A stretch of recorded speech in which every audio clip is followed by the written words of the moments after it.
इससे पहले वाले लेक्चर में हमने वन डायमेंशनल वेव इक्वेशन पढ़ी थी और उसका डीएलम्बर्ट सॉल्यूशन पढ़ा था। इस लेक्चर में हम वन डायमेंशनल वेव इक्वेशन की डेरिवेशन पढ़ेंगे कि वन डायमेंशनल वेव इक्वेशन कैसे ड्राइव होती है, एग्जांपल लेके वाइब्रेटिंग स्ट्रिंग की। वन डायमेंशनल वेव इक्वेशन का क्या मीनिंग है? अब वेव इक्वेशन अगर आप देखें तो उसमें स्पेशल कोऑर्डिनेट्स और टाइम कोऑर्डिनेट दो कोऑर्डिनेट होते हैं। और अगर वन डायमेंशनल वेव इक्वेशन है तो इसका मतलब ये है कि वो स्पेस का एक कोऑर्डिनेट इन्वॉल्व होगा, यानी टाइम और उसके बाद स्पेस का एक कोऑर्डिनेट, इन दोनों के जो कम्बिनेशन से जो डिफरेंशियल इक्वेशन बनेगी उसको हम कहेंगे वन डायमेंशनल वेव इक्वेशन। अब वो वेव इक्वेशन ड्राइव कैसे करेंगे? मैंने आपको बताया कि एग्जांपल है वाइब्रेटिंग स्ट्रिंग की एग्जांपल लेके, और उस से फिर हम one dimensional wave equation drive करेंगे। Consider a stretched string of length L which is fixed at both ends। Suppose हमने एक स्ट्रिंग ली है जो दोनों एंड्स के साथ फिक्स हुई हुई है और वो स्ट्रेच हुई हुई है, यानी कि उसमें उस तरह की फ्लेक्सिबिलिटी नहीं है, वो स्ट्रेच हुई हुई है जी। इट इज अब हम डिफरेंट अजम्पशंस लेंगे इसके लिए। सबसे पहली अजम्पशन क्या है जी? The string is thin and flexible, यानी कि स्ट्रिंग बहुत ज़्यादा मोटी नहीं है, थिन स्ट्रिंग है और फ्लेक्सिबल है। फ्लेक्सिबल का मतलब यह है, आगे लिखा हुआ है it offers no resistance to change of form except a change in length, यानी कि अगर इसकी फॉर्म चेंज की जाए या दूसरे लफ्ज़ों में जब इसको वाइब्रेट किया जाए तो वो वाइब्रेशन प्रोड्यूस होंगी। Except a change in length, यानी सिर्फ इसकी लेंथ चेंज नहीं हो सकती, बाकी इसमें अगर वाइब्रेशन हम प्रोड्यूस करते हैं तो वो वाइब्रेट करेगी। इतनी हमने फ्लेक्सिबल रखी हुई है, यानी इतनी वो टाइट नहीं होगी कि बिल्कुल ही वाइब्रेट ना कर सके। एक तो थिन स्ट्रिंग है और दूसरा तो वो फ्लेक्सिबल है, उसमें वाइब्रेशन प्रोड्यूस हो सकती है। The tension T naught in the string is much larger than the force due to gravity acting on it, यानी हमारे पास जो टेंशन है उसमें जो तनाव है उस स्ट्रिंग में जो उस पे एक्ट कर रहा है, या जो दूसरे लफ्ज़ों में अब ये जो टेंशन है, टेंशन हम कैसे प्रोड्यूस करेंगे? वो जो दोनों एंड्स पे हमने उसको टाइट करके बांधा हुआ है, वो दोनों एंड्स पे हमारे पास वो टेंशन प्रोड्यूस हो रही है, यानी वो जो पुलिंग फोर्स है उसको ही, वो जो पुलिंग फोर्स है जिससे हम उसको पुल करके बांध रहे हैं या बांधा हुआ है, उसको हम कह रहे हैं टेंशन। और वो जो टेंशन है स्ट्रिंग में, ये बहुत ज़्यादा है as compare to force of gravity. Force of gravity क्या होनी? यानी कि वो फोर्स जिससे अर्थ किसी चीज़ को अपने सेंटर की तरफ अट्रैक्ट करती है, उसको कहते हैं फोर्स ऑफ ग्रेविटी। यानी ये जो फोर्स ऑफ ग्रेविटी है, इसके मुकाबले में ये जो टेंशन है वो टेंशन बहुत ज़्यादा है, so that the latter can be neglected, यानी ये जो बाद वाली फोर्स है ये निगलेक्ट की जा सकती है। देखिए अगर फोर्स ऑफ ग्रेविटी ज़्यादा हो, ये टेंशन कम हो, यानी उसमें देखिए अब देखिए अगर तनाव कम हो स्ट्रिंग में तो फिर क्या होगा? स्ट्रिंग नीचे की तरफ बेंड हो जाएगी। वो नीचे की तरफ क्यों बेंड होती है? इस वजह से क्योंकि उसमें टेंशन कम होती है और फोर्स ऑफ ग्रेविटी ज़्यादा होती है। फोर्स ऑफ ग्रेविटी डोमिनेट कर रही होती है उसको, जिस वजह से वो जो स्ट्रिंग में हमारे पास वो जो स्ट्रिंग है वो नीचे की तरफ बेंड हो जाती है। लेकिन हम ये केस ले रहे हैं कि जो टेंशन है वो बहुत ज़्यादा है as compare to force of gravity, यानी उसमें इटसेल्फ इक्विलिब्रियम पोजीशन में उसमें बेंडिंग नहीं आ सकती, क्योंकि फोर्स ऑफ ग्रेविटी जो टेंशन है वो डोमिनेट कर रही है और वो बहुत ज्यादा as compare to force of gravity. Let the string in its equilibrium position be situated along the x axis. Suppose हम कर रहे हैं कि जो स्ट्रिंग है इक्विलिब्रियम पोजीशन में वो एक्स एक्सिस के अलोंग है। जिस तरह आप ये फिगर में देख सकते हैं, ये हमने स्ट्रिंग बनाई हुई है, स्ट्रिंग ऑफ लेंथ एल, और ये हम सपोज कर रहे हैं कि ये इक्विलिब्रियम पोजीशन में ये एक्स एक्सिस के अलोंग है। Let uxt denote the displacement of the string at time t from its equilibrium position. u of xt जो फंक्शन है ये हमारे पास डिस्प्लेसमेंट को शो कर रहा है किसी भी टाइम t पे स्ट्रिंग में फ्रॉम इट्स इक्विलिब्रियम पोजीशन। क्या यानी हम उसके ये जो इक्विलिब्रियम पोजीशन है ये हमारे पास इस इक्विलिब्रियम पोजीशन से जितना हम इसको डिस्प्लेस करते हैं वो हमारे पास जो डिस्प्लेसमेंट है वो फंक्शन हमें u ऑफ एक्स टी बता रहा है कि कितना डिस्प्लेसमेंट इसमें आ रहा है।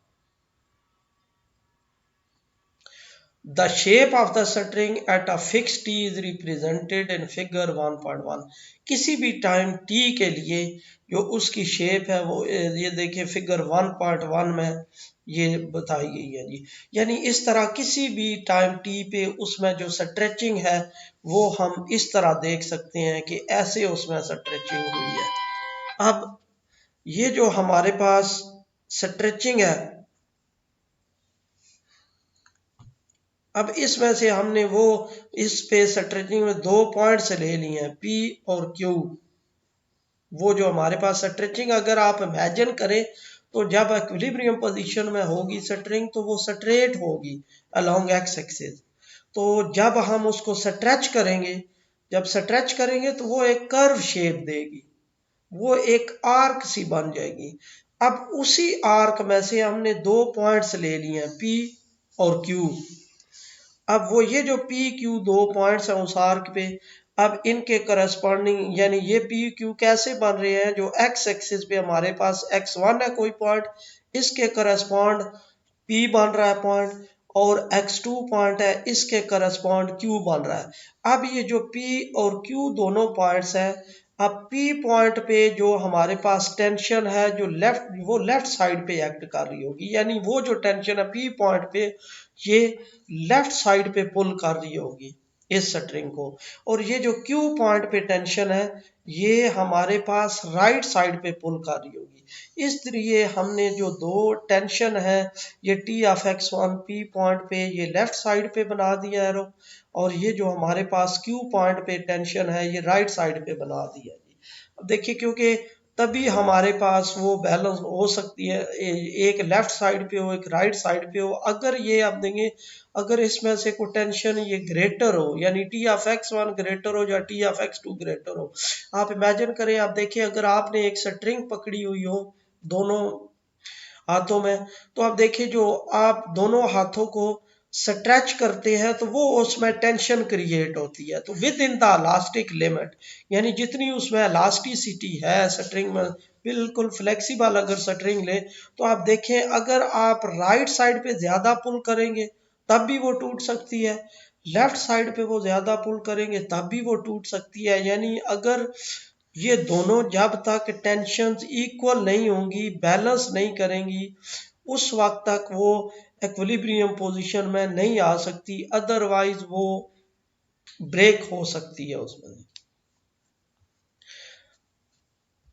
Late us further assume that the vibrations are small, यानी सपोज कर रहे हैं कि ये जो हमने ये स्ट्रेचिंग स्ट्रिंग रही है जो इसमें वाइब्रेशन प्रोड्यूस कर रहे हैं ये वेरी स्मॉल वाइब्रेशंस है। अब इसकी एग्जांपल आप देखें जैसे एक गिटार है, अब गिटार में आप देखें जब आप उसको उनके जो वायर्स हैं जो स्मॉल उधर भी देखें तो वो थिन स्ट्रिंग्स होती हैं, फ्लेक्सिबल थिन स्ट्रिंग, अगर आप जरा सा उनको वाइब्रेट करवाते हैं तो वो वाइब्रेशन उनमें प्रोड्यूस होती है लेकिन वेरी स्मॉल वाइब्रेशन होती है उसमें। तो इसी तरह हम एज्यूम कर रहे हैं कि जो स्ट्रिंग में वाइब्रेशन प्रोड्यूस हो रही है ये वेरी स्मॉल वाइब्रेशन प्रोड्यूस हो रही है। which implies that the displacement u of xt and its derivative are small enough. इसका क्या मतलब है कि ये जो हम वाइब्रेशंस वेरी स्मॉल ले रहे हैं, इसका मतलब ये है कि जो उसमें डिस्प्लेसमेंट जो प्रोड्यूस हो रहा है वो भी वेरी स्मॉल है। और जब डिस्प्लेसमेंट वेरी स्मॉल है, वो जो डिस्प्लेसमेंट फंक्शन है अगर वो भी वेरी स्मॉल है, तो उसमें जो चेंज आ रही है विद रिस्पेक्ट टू एक्स वो भी वेरी स्मॉल चेंज है पोजीशन के लिहाज से। यानी एक्स के लिहाज से जब कोई पोजीशन चेंज हो रही है तो उसमें जो हमारे पास जो डिस्प्लेसमेंट है वो वेरी, उसका जो डेरिवेटिव है वो भी वेरी स्मॉल है। अगर ये दोनों क्वांटिटीज वेरी स्मॉल हैं तो इसके जो स्क्वायर होंगे और प्रोडक्ट्स होंगे वो इससे भी स्मॉल हो जाएंगे। तो इस तरह इन दोनों को निगलेक्ट किया जा सकता है, इनके जो स्क्वायर्स हैं या प्रोडक्ट्स हैं। As a result of vibrations, let a segment of the string be deformed into. अब देखिए इस लिहाज से हमारे पास जो सेगमेंट है, जो हमारे पास लाइन सेगमेंट है, ये आर्क पी क्यू में डिफॉर्म हो सकता है इस तरह। यानी इक्विलिब्रियम पोजीशन में या इसकी वाइब्रेशन से पहले ये हमारे पास इधर पी क्यू यहाँ पे पॉइंट्स होंगे जी, जो ये लाइन सेगमेंट बना रहे होंगे एक्स एक्सिस पे। जब हम इसमें वाइब्रेशन प्रोड्यूस करेंगे तो वाइब्रेशंस के बाद ये जो हमारे पास सेगमेंट है ये आर्क पी क्यू में डिफॉर्म हो जाएगा। इससे आर्क ये पी क्यू बन जाएगी, ये जो लाइन सेगमेंट बनेगा। Then at time t the length of the arc P Q is given by, किसी भी टाइम टी पे जो इस आर्क पी क्यू की लेंथ है वो इस तरह कैलकुलेट की जा सकती है। आपको याद होगा आर्क लेंथ का फार्मूला होता है d s equal to a to b 1 plus d y by d x whole square to d x का स्क्वायर रूट। अब यहाँ पे हम आर्क लेंथ अगर कैलकुलेट करें तो ए और बी क्या है जी, इनिशियल और फाइनल पॉइंट। हमारे पास इनिशियल पॉइंट x1 है और फाइनल पॉइंट x2 है जी। इंटीग्रल फिर ले लिया x1 से x2 और 1 प्लस y डिपेंडेंट वेरिएबल होता है। यहाँ पे हमारे पास जो डिस्प्लेसमेंट फंक्शन है u ये डिपेंडेंट है, और विद रेस्पेक्ट टू x जब डेरिवेटिव लेंगे तो यहाँ पे आ जाएगा u x square D x. अब u partial u x square partial derivative लिया है क्योंकि u फंक्शन है x और t का, तो हम x के लिहाज से इसको आर्क लेंथ फाइंड कर रहे हैं। इसमें ये जो आर्क है इसकी लेंथ x के लिहाज से फाइंड कर रहे हैं, तो इसलिए पार्शियल u व पार्शियल x स्क्वायर ले लिया। और ये हम पहले ही अज्यूम कर रहे हैं कि ये जो हमारे पास है यानी वाइब्रेशंस भी स्मॉल है और इनके डेरिवेटिव्स भी स्मॉल है। इसका मतलब ये है कि उसके जो स्क्वायर है वो और भी स्मॉलर हो जाएंगे, यानी कि you x square is much much less than 1 होगा। अगर ये वेरी स्मॉल है तो ये 1 के मुकाबले में ये निगलेक्ट किया जा सकता है, यानी एज कंपेयर टू 1 इसको निगलेक्ट किया जा सकता है यू एक्स स्क्वायर को। तो फिर ये अप्रॉक्सीमेटली ये जो है हमारे पास स्क्वायर रूट ये 1 के इक्वल आ जाएगा इंटीग्रल के अंदर। जब ये 1 के इक्वल आ जाएगा तो फिर हम कर सकते हैं x2 माइनस x1, इसको क्या लिख सकते हैं x2 minus x1। It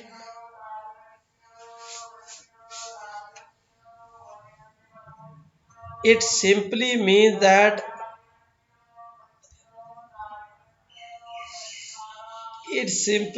that under small vibration the length of the segment of the string does not change। Simply इसका मतलब क्या है कि जो स्मॉल वाइब्रेशंस अगर उसमें प्रोड्यूस होती हैं तो उसमें जो सेगमेंट वो जो लेंथ है उसकी स्ट्रिंग की वो कोई इसमें चेंज नहीं आती, तकरीबन वो वही होती है जो उसमें वाइब्रेशन से पहले लेंथ थी। और वाइब्रेशन से पहले लेंथ अगर कैलकुलेट करें इसकी स्ट्रिंग की x1 से x2 तो वो कैसे कैलकुलेट होगी x2 माइनस x1। इसका मतलब यह है कि वाइब्रेशंस के बाद भी स्मॉल वाइब्रेशंस जो कि प्रोड्यूस हो रही हैं इसलिए उसकी लेंथ में कोई इतना फ़र्क नहीं पड़ रहा, वो भी तकरीबन x2 माइनस x1 आ रही है। By Hooke's law. अब हुक्स लॉ आपने लोअर क्लासेस में पढ़ा होगा।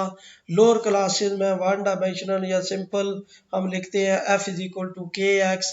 एक्स हम कहते हैं कि वो उसमें वो डिस्प्लेसमेंट है जो हमारी मीन पोजीशन से होता है, और के हमारा इलास्टिसिटी कांस्टेंट है, और फोर्स जो अप्लाई की जाती है उसको पोजीशन से इक्विलिब्रियम पोजीशन से किसी एक्स डिस्प्लेसमेंट तक ले जाने में हम कहते हैं कि वो डायरेक्टली प्रोपोर्शनल टू होती है एक्स के यानी जितनी फोर्स अप्लाई की जाएगी इतना ही हमारे पास उसमें वो इक्विलिब्रियम पोजीशन से डिस्प्लेस होगी, और के हमारे पास वो इलास्टिसिटी कांस्टेंट होता है। और जनरली हम उसको क्या कहेंगे, जनरली हम इस तरह डिफाइन करते हैं कि the strain in a solid is proportional to the applied stress within the elastic limit of that solid। within the elastic limit, within the elastic limit का मतलब ये है कि यानी कि उस लिमिट के अंदर, जिस लिमिट के अंदर वो दोबारा अपनी ओरिजिनल पोजीशन पे आ सके। अब देखिए, अगर हम स्प्रिंग को स्ट्रेच करते हैं तो एक स्टेज ऐसी आ जाती है जब हम फोर्स इंक्रीज करते जाते हैं तो एक स्टेज ऐसी आ जाती है कि वो स्ट्रिंग दोबारा, वो जो स्प्रिंग है वो दोबारा ओरिजिनल पोजीशन पे नहीं आ सकता। इसका मतलब ये है कि वो इलास्टिक लिमिट्स को इंक्रीज कर गए। अगर हम इलास्टिक लिमिट के अंदर रहे और फिर उस पर फोर्स अप्लाई करें, उस स्प्रिंग को स्ट्रेच करें, तो वो दोबारा अपनी ओरिजिनल पोजीशन पे आ जाता है। इसका मतलब यानी with in the elastic limit, जो उसमें हम किसी भी सॉलिड पे जब हम जो उसमें डिफॉर्मेशन होती है, जो स्ट्रेन प्रोड्यूस होती है, ये प्रोपोर्शनल होती है अप्लाइड स्ट्रेस के कि कितना हम उस पर स्ट्रेस अप्लाई कर रहे हैं। ये है generalised Hooke's law. The tension T at each point in the string is independent of t. तो जो टेंशन उसमें, हुक्स लॉ क्या कहता है, जो टेंशन उसमें प्रोड्यूस हो रही है वो इंडिपेंडेंट ऑफ द टाइम है। वो टाइम के साथ साथ टेंशन चेंज नहीं हो रही, क्योंकि अगर टाइम के साथ साथ उसमें टेंशन में चेंज आ रही हो, कि टेंशन इंक्रीज कर रही हो, तो हो सकता है कि वो जो स्ट्रिंग है जो स्ट्रेच हो रही है वो इसी तरह ब्रेकअप हो जाए, या उसमें अगर हमारे पास टेंशन डिक्रीज हो जाए तो फिर फोर्स ऑफ ग्रेविटी जो जो है वो भी असरअंदाज होगी। इसलिए हम सपोज कर रहे हैं कि टी, किसी भी टाइम टी पे जो टेंशन है वो इंडिपेंडेंट ऑफ टाइम है, टाइम के साथ साथ वो चेंज नहीं हो रही। That is during the motion of the string any change in T can be neglected in comparison with the tension in the equilibrium. यानी कि जो उसमें टेंशन इक्विलिब्रियम पोजीशन पे थी, जो हमने एज्यूम की थी, हम कह रहे हैं कि मोशन के दौरान भी उतनी ही टेंशन क्रिएट हो रही है। ये टेंशन यानी कि जो जो हमारे पास वो पुलिंग फोर्स है ये भी तकरीबन उतनी ही एक्ट कर रही है मोशन के दौरान भी। From figure 1.1 we can see that the x component of the resulting tension at the point P and Q must be in equilibrium। क्योंकि अगर ये, अब देखिए, टेंशन हमारे पास यहाँ पे जब हम ये वाइब्रेट करेगी स्ट्रिंग, तो वो जो हमारे पास पुलिंग फोर्स है, अब पुलिंग फोर्स पहले हमारे पास हॉरिजॉन्टल थी, यानी राइट लेफ्ट एंड पे हमारे पास लेफ्ट साइड पे डायरेक्शन थी उसकी, और राइट एंड पे हमारे पास राइट साइड पे डायरेक्शन थी। लेकिन जब हम स्ट्रिंग वाइब्रेट कर रही है तो हमारे पास ये जो पुलिंग फोर्स है या ये जो टेंशन है ये अलोंग द टेंजेंट है। अब इसके दो कंपोनेंट बन रहे हैं, एक हॉरिजॉन्टल कंपोनेंट और एक वर्टिकल कंपोनेंट। तो ये पी पॉइंट पे जो हॉरिजॉन्टल कंपोनेंट है जो ये बन रहा है, और जो क्यू पॉइंट पे हॉरिजॉन्टल कंपोनेंट है वो ये बन रहा है। तो ये दोनों हमारे पास इक्विलिब्रियम में होंगे, यानी दोनों एक दूसरे को बैलेंस करेंगे। अदरवाइज अगर ये बैलेंस नहीं कर रहे तो कोई भी इनमें से जो कंपोनेंट ग्रेटर होगा, स्ट्रिंग उधर ज्यादा पुल हो जाएगी और वो ब्रेक हो जाएगी। इसलिए हम कह रहे हैं कि जो हमारे पास जो हॉरिजॉन्टल कंपोनेंट है, एक्स कंपोनेंट है, दोनों पॉइंट्स पे टेंशन के हमारे पास वो दोनों इक्वल हैं। अगर ये दोनों इक्वल हैं तो ये एंगल है अल्फा x1 और ये वेक्टर है t, तो ये हमारे पास कंपोनेंट क्या होगा t cos अल्फा x1 और ये हमारे पास कंपोनेंट क्या होगा t cos of alpha x2 और ये हमारे पास दोनों इक्वल होंगे। तो इस तरह हम लिख सकते हैं T x one cos alpha x one minus T x two cos alpha x two is equal to zero, where alpha x denotes the tangent at point x and the positive x axis at time t। जो alpha x है ये इनके दरमियान tangent को denote कर रहा है। ये टेंजेंट ये जो एंगल है ये हमारे पास ये स्लोप दे रहा है एक्स एक्सिस के दौरान दरमियान और टी के दरमियान। and the positive x-axis at time t. Since the vibrations are small, हमने पहले एज्यूम की वो वाइब्रेशन स्मॉल हैं तो cos alpha x equal to 1/1 plus tan square alpha x, ये आपने रिलेशन लोअर क्लासेस में पढ़ा होगा। जो cos है वो इसके इक्वल, cos अल्फा और tan अल्फा का रिलेशन ये हम बना सकते हैं जी। अब 1 plus tan alpha square, ten हमारे पास क्या है टेंजेंट, और टेंजेंट बेसिकली क्या होता है स्लोप जो है वो डेरिवेटिव है। तो इसकी जगह पे हम लिख लेंगे u पार्शियल u ब पार्शियल एक्स स्क्वायर। हम पहले ही कह चुके हैं कि वाइब्रेशन समाल है तो वाइब्रेशन समाल से ये जो यू एक्स है ये निगलेक्ट किया जा सकता है एज कम्पेयर टू वन। तो फिर अप्रॉक्सीमेटली ये cos अल्फा एक्स अप्रॉक्सीमेटली 1 के इक्वल आ जाएगा। अगर ये 1 के इक्वल आ जाएगा तो इसका मतलब ये है कि T of x1 approximately T of x2 के इक्वल आ जाएगा। Since x1 and x2 are arbitrary, the magnitude of t is independent of x। इसका मतलब ये है x1 x2 हमने दो कोई आर्बिट्रेरी पॉइंट उस पूरी स्ट्रिंग पे लिए हुए हैं। इसका मतलब ये है कि जो टेंशन है ये इंडिपेंडेंट ऑफ द पोजीशन है, कि कोई भी पोजीशन हम ले लें तो उसमें हमारे पास जो टेंशन के कंपोनेंट्स हैं वो इक्वल ही होंगे। यानी यहाँ पे ये हमने दो पॉइंट्स लिए x1 x2, अब ये इस पूरी जो कर्व है इस पे कोई भी पॉइंट ले ले तो टेंशन हमारे पास इक्वल ही रहेगी। Hence, if T naught denotes the tension in the string at equilibrium and T the tension in the vibrating string, then T approximately T naught for all x and t।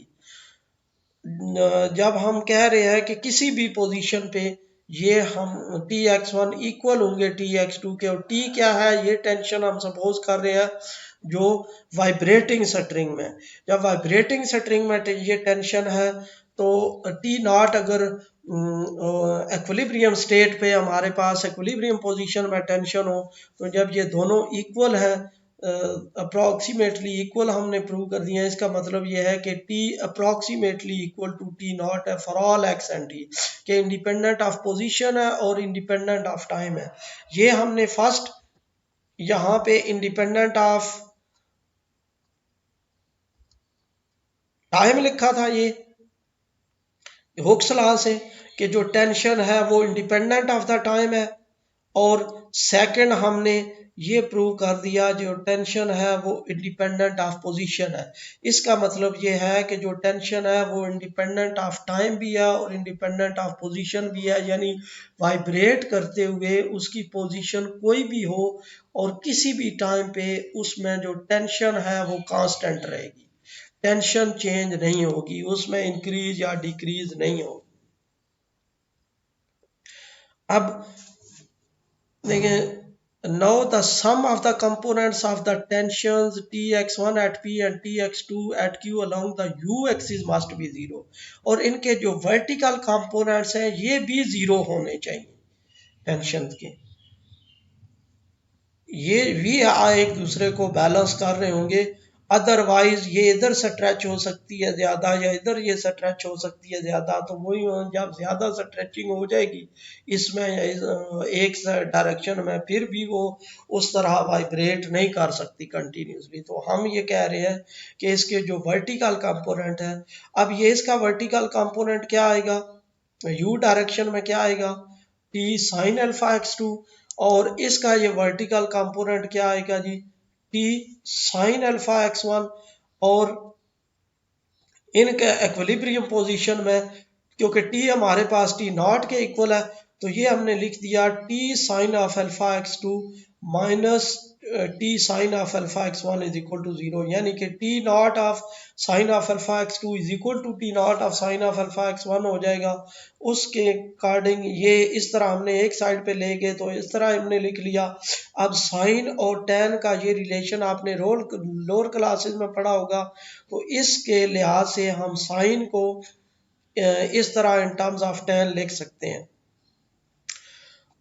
अब tangent alpha x to क्या है जी, हमारे पास वो slope है, तो tangent alpha x to हमारे पास किसके equal होगी, पार्शियल यू व पार्शियल एक्स टू।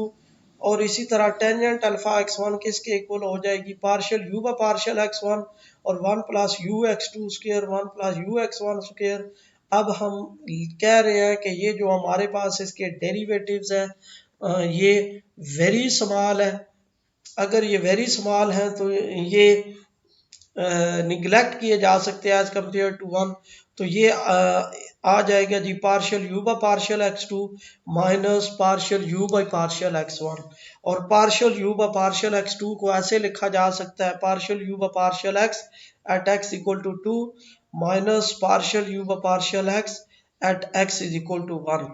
और इसको मजीद आप देखें इंटीग्रल में इस तरह लिख सकते हैं, इंटीग्रल फॉर्म में T naught is equal to x one to x two partial square you व पार्शियल एक्स स्क्वायर। क्योंकि आप देखिए अब इसका अगर इसको लिखे पार्शियल व पार्शियल एक्स इनटू पार्शियल व पार्शियल यू व पार्शियल एक्स, तो डेरिवेटिव और इंटीग्रल आपस में एक दूसरे को कैंसिल कर देंगे, तो इसका फिर रिजल्ट क्या आएगा पार्शियल यू व पार्शियल एक्स।